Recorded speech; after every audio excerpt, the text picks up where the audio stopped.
Bum, så kører vi. Velkommen til køkkenværkstedet. Det her det er en smagskasse. Og sådan en taske, den kender du sikkert fra din hverdag. Jeg bruger den til alt. I min hverdag er det vigtigt, at vi får de forskellige smagsvarianter med i vores mad. Så derfor er det vigtigt, at vi bruger følgende.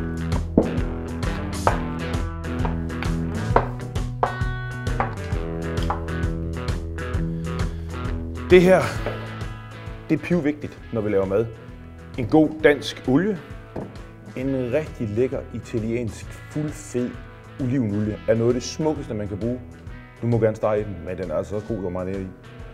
En dejlig æbleeddike. Du kan også bruge en vineddike, men det er noget, der virkelig spiffer din ret op, ikke?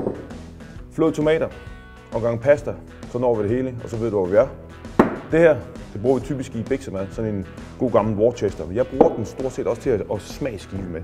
Herover der er sennepen, og sennep er super vigtigt i alle retter. Jeg tosser med det. Sojarullen har de fleste brugt. Jeg bruger det som erstatning for salt nogle gange.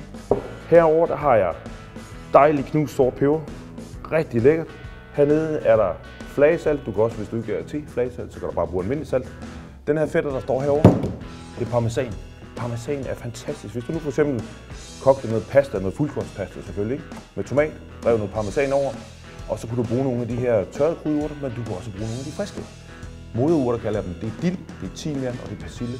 Enhver ret kan godt tåle friske krydderurter, men er det for farligt for dig, så starter du bare hernede med de tørrede krydderier, og de er lige så gode. Du skal bare huske, at hvis du bruger friske krydderier, så er det til sidst, og bruger du tørrede krydderier, så er det i først. Hvorfor? Fordi her fed mad, det smager bedst, når vi tilsmager alt. Smag på alt, og alt smager på dig. Fik du den?